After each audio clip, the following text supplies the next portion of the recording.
días para todos. ¿Quién nos desea acompañar en la lectura de esta mañana?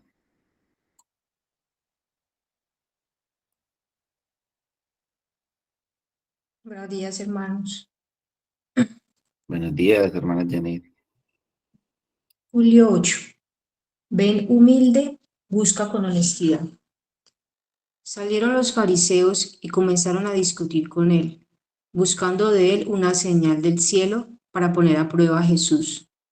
Suspirando profundamente en su espíritu, dijo: ¿Por qué pide señal esta generación? En verdad les digo que no se le dará señal a esta generación. Marcos 8, 11, 12.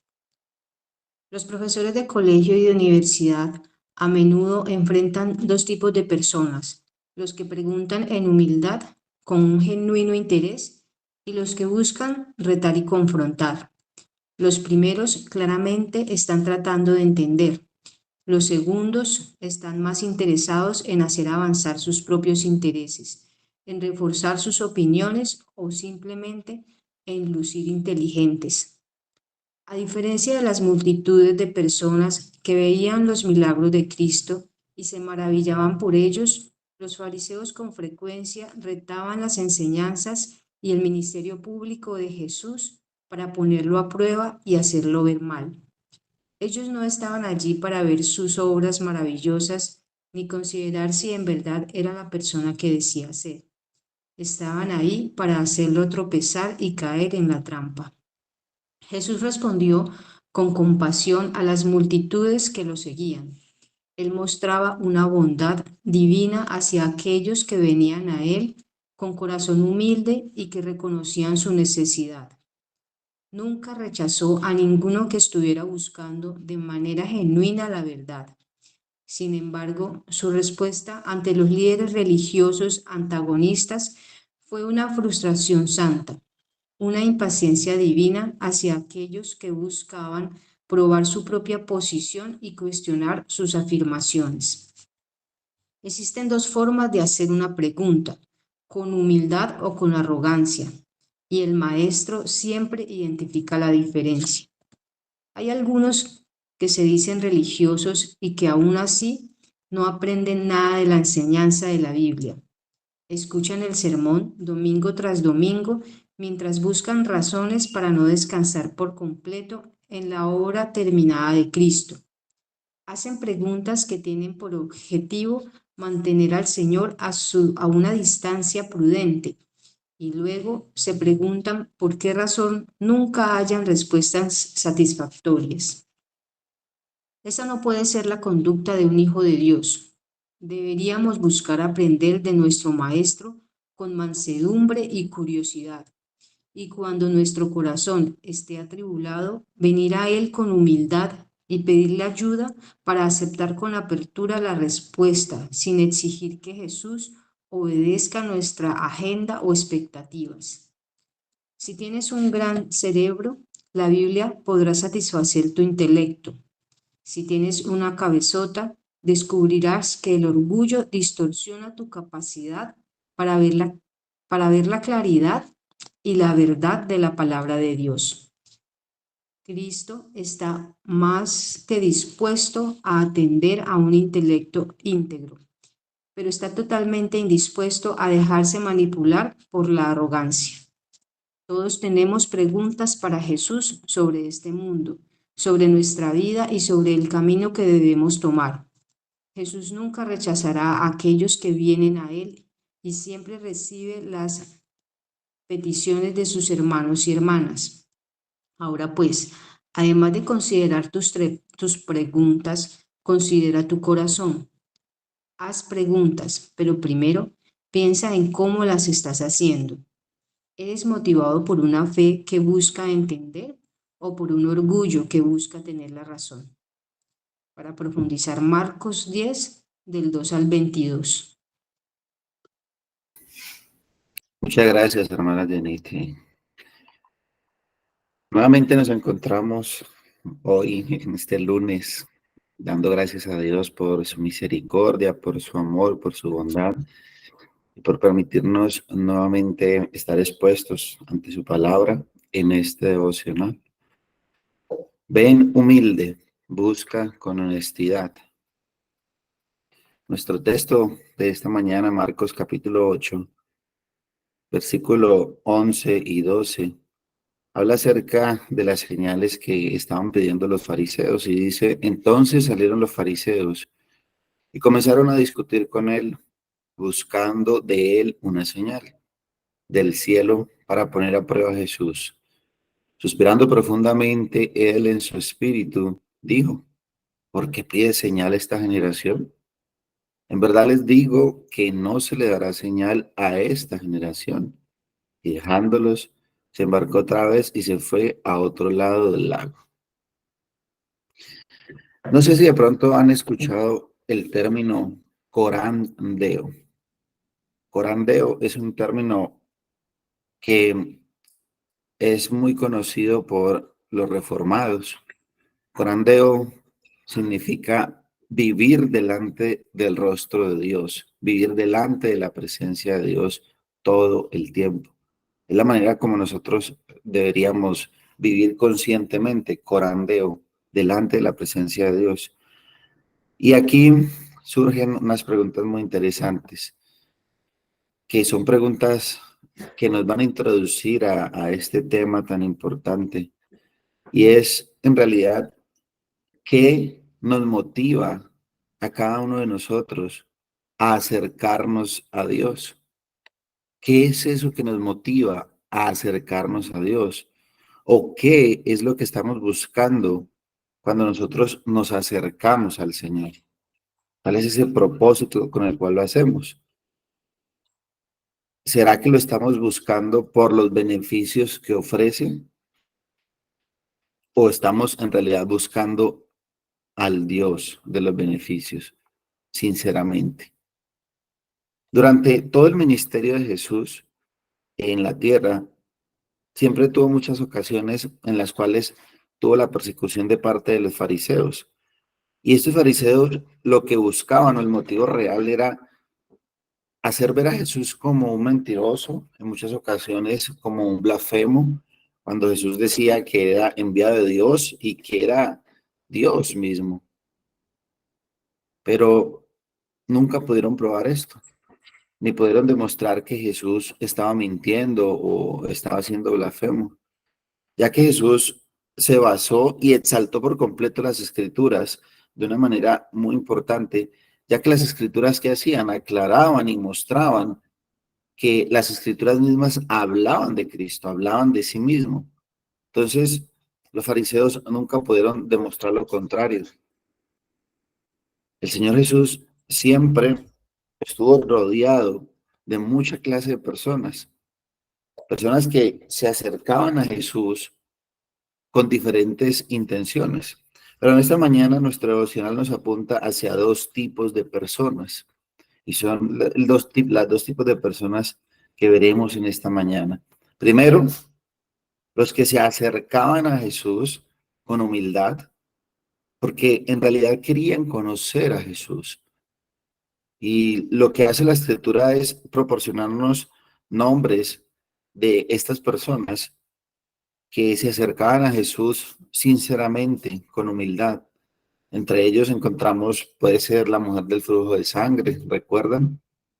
Puede ser Jairo también, que se acercó clamando por su hija, los amigos del paralítico, los ciegos que se encontró Jesús y entre otras personas. Pero todas estas personas, este tipo de personas, eran personas que se acercaban a Jesús y se puede notar que había humildad en la manera como se acercaban al Señor, no había arrogancia. El mismo centurión romano también. Pero también había otro grupo de personas, otro tipo de personas que acompañaban o estaban cerca de este ministerio de Jesús y eran los fariseos. Ellos estaban allí presentes porque querían ser tropiezo y trataban de hacer caer a Jesús en las trampas que ellos mismos ponían. Pero entonces, ¿quiénes eran los fariseos? Los fariseos eran personas que con mucha frecuencia nosotros los encontramos en los relatos de los evangelios, y eran personas que constantemente acusaban a Jesús Y como religiosos de la época, se caracterizaban por la hipocresía y porque ellos imponían su propia interpretación de la ley. Ellos eran los que le daban la interpretación a la ley. Y es curioso que el término fariseo, en su palabra original, la palabra significa separados, o más bien separatistas. Y aunque no existe una perfecta unidad o una perfecta interpretación de lo que significa esta palabra separados, muchos teólogos han propuesto un significado o posibles significados a esta palabra separados. Tres de ellas estaban separados del pueblo, los fariseos estaban separados del pueblo. Dos, los fariseos se separaban para estudiar la ley y volverse expertos en ellas. Y tres, se separaban de las prácticas paganas. Estas eran como las tres definiciones de lo que era la palabra separados o lo que significaba ser un fariseo. Y en el Nuevo Testamento se describe a los fariseos como un grupo de de religiosos, perdón, con estas tres características: separados para el pueblo, separados del pueblo, perdón, separados para estudiar la ley y separados de las prácticas paganas. Entonces, los fariseos se separaban de la vida cotidiana con el propósito para ellos de servir a Dios y estudiar la ley. Pero aquí había un gran problema. Ellos lo hacían con una actitud, llamémoslo, exclusivista. Eran exclusivos y legalistas, ya que ellos hacían difícil a la gente común y ponían un estándar muy alto para que la gente del común lo cumpliera en cuanto a la ley, aparentando ellos que sí la cumplían, pero el pueblo no podía cumplirlo. Entonces, de esa manera, religiosamente tenían un gran poder sobre el pueblo. Y los fariseos eran los encargados de administrar la sinagoga. Ellos tenían mucho poder sobre el control de la vida religiosa. Y al tener esta posición, los fariseos también se convirtieron en un partido político muy grande, en el más grande de los judíos, en la época de Jesús. Era tanto el poder que en todos los pueblos, habían fariseos. Eran demasiado grandes, y se identificaban, y eran muy famosos porque los fariseos eran celosos de la interpretación de la ley. Eran tan celosos con eso, a punto que eran capaces de dejar morir a alguien con tal de no contaminarse, si era lo que la ley decía. Eran conocidos también ese, por llevar ropas ostentosas, por vestir de una manera diferente a la del pueblo. Entonces, con toda esta descripción de los fariseos, vemos que son el grupo de personas que se acercaban también a Jesús, pero no lo hacían con la intención de buscarlo en humildad, de aprender de él. No lo buscaban como Cristo el Salvador, no lo buscaban como lo buscaban el primer grupo de personas. Al contrario, lo que hacían ellos era acercarse con orgullo, con prepotencia, con el vasto conocimiento que habían adquirido, con el poder político que tenían. No buscaban a un Salvador, estaban buscando no perder a sus seguidores por el dinero que esto representaba. Y esto es algo que no va muy lejos a lo que vivimos hoy en día. En nuestros días estamos viviendo alrededor de falsos maestros que están enseñando fábulas, que son los encargados de presentar la ley de Dios, hablar lo que Dios ya habló, casi que de una manera literal, sin maquillar absolutamente nada. Pero hoy están enseñando fábulas, enseñando historias propias, historias de superación personal, no predican el evangelio y de esta manera tienen engañado a muchas personas con este falso evangelio y la prosperidad. Los tienen engañados, pero es y no los quieren perder y no quieren predicar el evangelio, predicar sobre el pecado, porque pueden perder el beneficio que este tipo de personas les pueden dar. De esta manera vivían los fariseos. En los evangelios vemos que las personas que se acercaban a Jesús con humildad fueron recibidas por el Señor, no fueron rechazadas. El Señor mostró gran compasión con ellos. En Lucas 15 dice, y se llegaban a él todos los publicanos y pecadores a oírle. Esto es interesante. La Biblia aclara, y se llegaban a él todos los publicanos y los pecadores a oírle. Pero también vemos, versículo 2, Lucas 15:2 dice, y murmuraban los fariseos y los escribas diciendo, a los pecadores reciben y con ellos comen. Y ahí también hay una gran diferencia. Dice que los publicanos y pecadores se acercaban con la intención de oír al Señor. En realidad, ¿qué tiene el Señor para mí? Esto es para mí. Y vemos testimonios de publicanos, de prostitutas, de hombres y mujeres que se acercaron a Dios, o más bien Dios se acercó a ellos y les dio la humildad para que aceptaran quiénes eran, que eran pecadores y que necesitaban de la gracia de Dios. Pero estos mismos fariseos también escuchaban, pero lo hacían con la intención de murmurar, con la intención de buscar un tropiezo y una caída para el Señor Jesús. Y los publicanos y los pecadores querían oír, conocerle y aprender de él. Los fariseos no querían hacerlo. ¿Y cuál era el problema entonces real de los fariseos? ¿Por qué Jesús lo reprendió tanto? A tal punto que la reprensión de Cristo nos lleva a hablar de ellos, de los fariseos, acerca del pecado imperdonable. Cuando el Señor Jesús hace un milagro en la vida de un niño, expulsando fuera a un demonio, en Mateo capítulo 12, los fariseos atribuyen lo que el Señor hizo a Belcebú. Decían, esto lo hace por Belcebú. Y lo que hace el Señor Jesús en Mateo capítulo 12 es decirles, por eso les digo que todo pecado y blasfemia será perdonado a los hombres, pero la blasfemia contra el Espíritu no será perdonada. Y a cualquiera que diga una palabra contra el Hijo del Hombre se le perdonará, pero al que hable contra el Espíritu Santo no se le perdonará ni en este siglo ni en el venidero. ¿Por qué el Señor dice esto?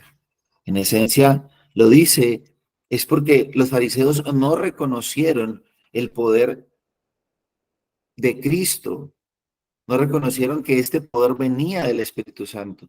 Y los fariseos decían a Jesús que esto lo hacía por Belcebú, que los milagros y toda su obra y todo su poder era por Belcebú. La actitud de los fariseos es una actitud similar a la de muchas personas que se acercan y dicen ser religiosos, dicen ser conocedores. Y estas personas se acercan y lo triste es que ya no les asombra la palabra de Dios, ya no les asombra las escrituras. Pueden estar escuchando este devocional o pueden estar escuchando al pastor predicar y dice, eso yo ya lo sé. ¿Para qué voy a escuchar eso? Yo ya sé eso.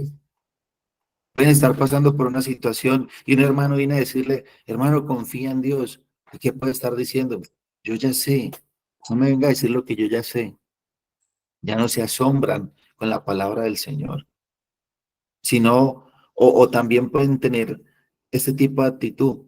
Si no sale de la palabra de tal predicador, de tal pastor, entonces, no creo.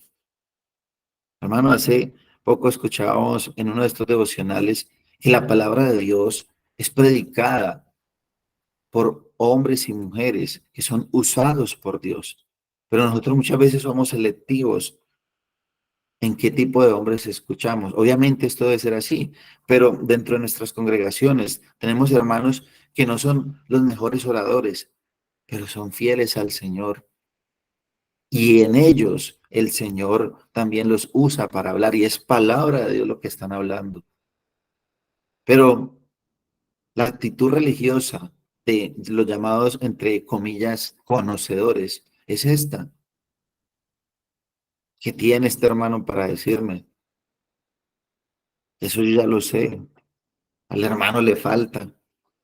Entonces, los fariseos eran alguien que en realidad no estaban descansando en la obra de Cristo, sino que eran legalistas. Descansaban y confiaban en sus propias obras. Y así hay muchos hoy en día. A pesar de escuchar los sermones domingo a domingo, día a día, no descansan por completo en la obra de Cristo, sino que lo que hacen es basar sus vidas en su propia justicia, en su desempeño y no en la obra de Cristo. De esta manera vivían los fariseos. ¿Qué hacían ellos? Se basaban en sus obras. Y esto lo vemos en la parábola del fariseo y el publicano. El fariseo, puesto en pie, oraba consigo mismo, diciendo, yo no soy como ese publicano, yo diezmo, yo vengo a la iglesia, yo hago obras, este no, yo no robo. Y esta manera es una manera de no basar nuestra vida, no descansar en la obra de Cristo, sino descansar en nuestra propia justicia. Nuevamente surge la pregunta, ¿qué estás buscando cuando te acercas a Dios? ¿Cuál es tu propósito cuando te acercas a Dios? Hablando acerca de la oración, el Señor Jesús dijo en Mateo 7:7, dijo, pidan y se les dará, busquen y hallarán, llamen y se les abrirá, porque todo aquel que pide, recibe, y el que busca halla, y el que llama, se le abrirá.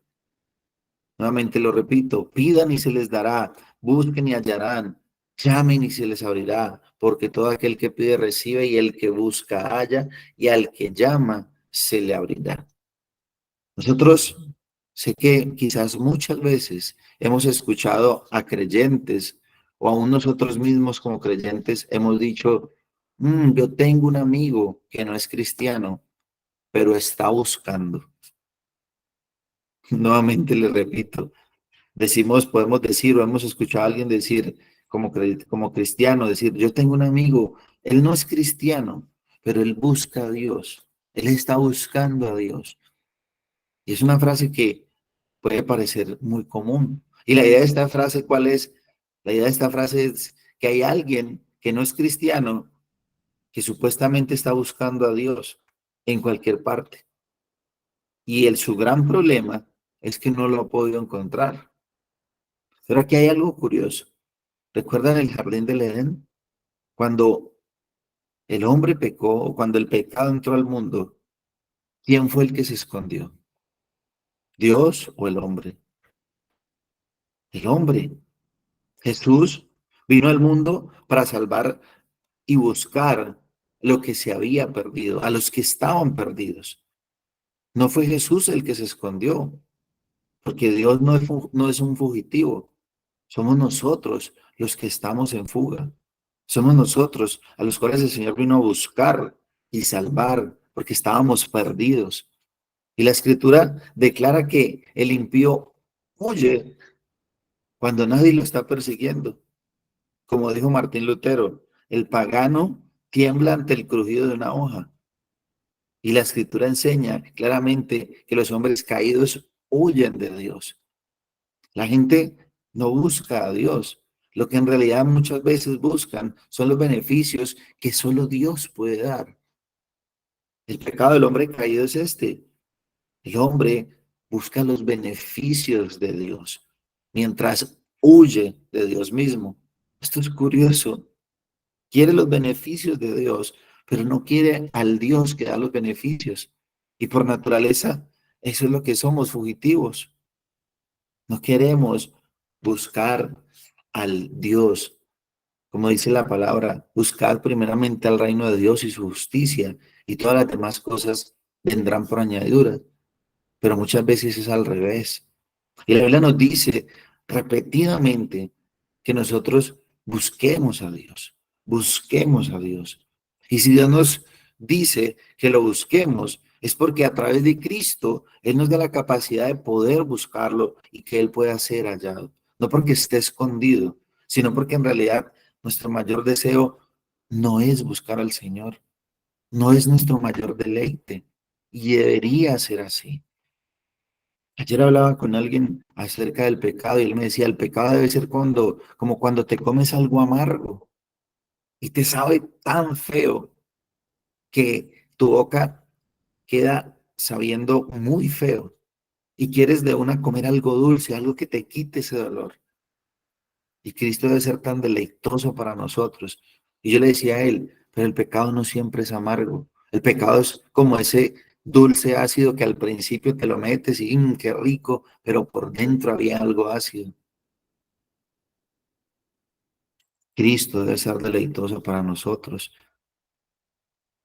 Ya vimos entonces cómo los fariseos se acercaban a Jesús con malas intenciones, pero también vemos que había personas que se acercaban con una característica especial, y esta es una característica dada por Dios, y era la humildad, pero también no solo la humildad como virtud, porque la humildad con la cual se acercaron a Dios fue una humildad de humillación. Y es la actitud con la cual nosotros nos debemos acercar al Señor, con completa humillación. Y esta humillación muchas veces es producida por el pecado en nuestras vidas. Esa actitud de, Señor, fuera de ti, nada soy. Señor, alejado de ti, a lo único que me voy a conducir es a pecar cada día más. Nosotros fuimos salvos por gracia, escogidos en Él antes de la fundación del mundo. Dios nos permitió por esto buscarlo, amarlo, pero porque antes Él ya nos había escogido, porque antes nos había amado desde la fundación, desde antes de la fundación del mundo. Primera de Juan 4:19 dice, nosotros amamos porque Él nos amó primero. Él nos amó primero. Es por eso que nosotros debemos cultivar un corazón agradecido y humilde para reconocer la necesidad de la misericordia de Dios. Es esa humillación en la cual nosotros debemos entender y conocer, Señor, soy un pecador, por eso Pablo decía, los pecadores yo soy el primero. Esta era la actitud, una actitud de humillación, de humildad, para entender que necesitaba de la gracia, de la misericordia de Dios. Y David puede ser un ejemplo en esta mañana, puede ser uno de los ejemplos más claros de esa humildad en el Antiguo Testamento. David no era perfecto, David cometió muchos errores. En algunos de los casos cayó en pecados atroces, como adulterio, como asesinato. Pero lo que distingue a David es que aun cuando cayó, David se arrepintió genuinamente y humildemente. No trató de justificarse con orgullo, más bien recibió la misericordia de Dios porque entendió que Dios es Dios y que Él no es Dios. Muchas veces eso es lo que hacemos, empezar a justificarnos y no reconocemos que Dios es Dios y que necesitamos de su gracia. David dijo en 2 Samuel 7:18, ¿quién soy yo, Señor? ¿Y qué es mi casa para que me hayas traído hasta aquí? David no llegó a esta conclusión porque él fuera alguien especial. No se exaltó a sí mismo, más bien lo que hizo David fue reconocer la gracia soberana de Dios al elegirlo. Fue una muestra de humildad. David dice, ¿quién soy yo? A veces luchamos con la idea de Dios, ¿por qué nos salva y perdona a todo el mundo? No, luchemos con la idea de ¿por qué me salva a mí? ¿Por qué me permite a mí tener este deseo de buscarlo? ¿Por qué me permite a mí tener este deseo de ir en humildad a Él? Cuando yo en realidad no lo tengo, pero Él me lo permite, Él me lo da. Y si Él me dice que lo puedo buscar, es porque es algo que ha puesto especialmente en sus hijos. No cualquiera está buscando a Dios en este momento, ni en cualquier momento. Entonces, ¿cuál es tu verdadero interés de buscar a Dios? Tal vez muchas respuestas puedan surgir. Muchas de ellas pueden ser: busco a Dios para obedecerle. Busco a Dios para hacer su voluntad. Busco a Dios para no pecar. Busco a Dios para aprender a vivir. Busco a Dios para tener un mayor conocimiento. Busco a Dios para servir a Dios en las naciones. Busco a Dios para predicar su palabra. Y estas parecieran ser muy buenas razones. Y quizás la lista sea más larga, pero en verdad no es la verdadera razón por la cual nosotros debemos buscar a Dios. La verdadera razón para buscar a Dios debe ser una sola. El Catecismo Menor de Westminster nos ayuda con esto y nos dice en su pregunta 1, ¿cuál es el fin principal de la existencia del hombre? ¿Cuál es el fin principal de la existencia del hombre?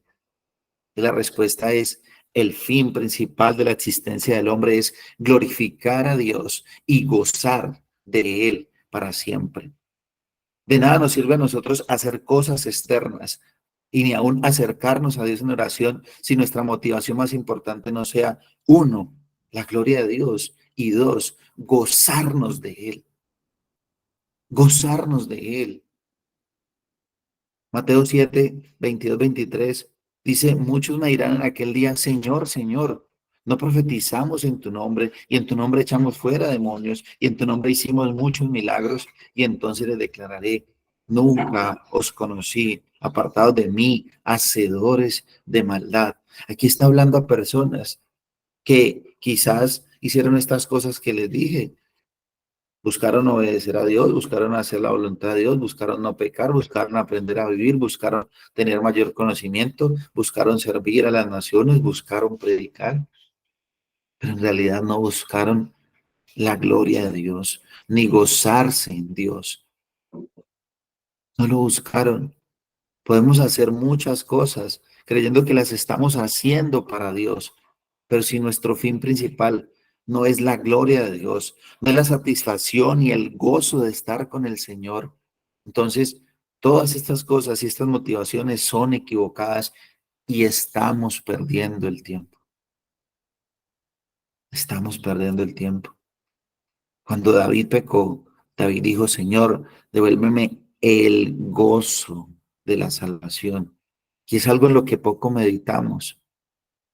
Hablaba con un hermano en la iglesia y le decía eso: muy poco meditamos en gozarnos en Dios.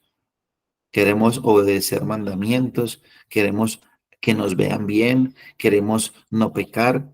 Y ese tipo de cosas son deseos que quizás el Señor pone, pero no debe ser la motivación de nuestra vida.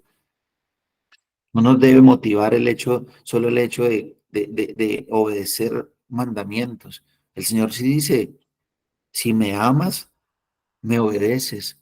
Pero esta obediencia es una obediencia genuina, obediencia gozosa, porque si no es con gozo, va a ser impuesta y va a ser frustrante para nosotros.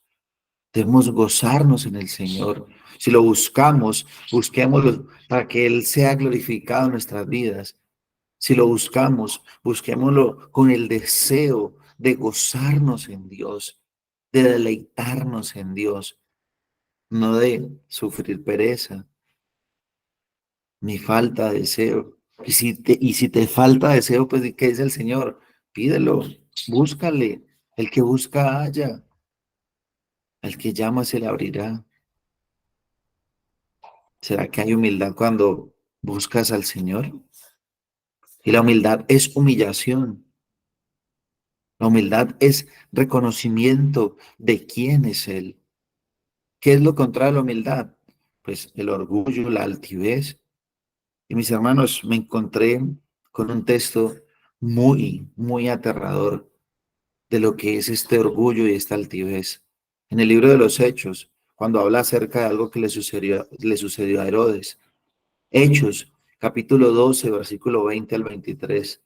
Dice, Herodes estaba furioso con los de Tiro y de Sidón, pero ellos se pusieron de acuerdo y se presentaron delante de él. Habiéndose ganado el favor de Blasto, hombre de confianza del rey, pidieron paz, porque su región dependía del país del rey para obtener sus provisiones.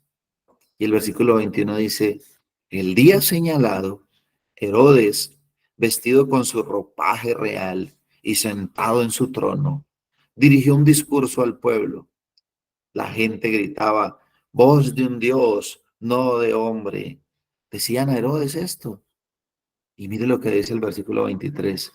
Al instante, un ángel del Señor lo hirió porque no le había dado la gloria a Dios. Y Herodes murió comido por gusanos. Wow, esto es tremendo. Y es real, es real. El orgullo por no darle la gloria a Dios, por no ir en humildad. El mayor ejemplo de humildad en las Escrituras es nuestro Señor Jesucristo.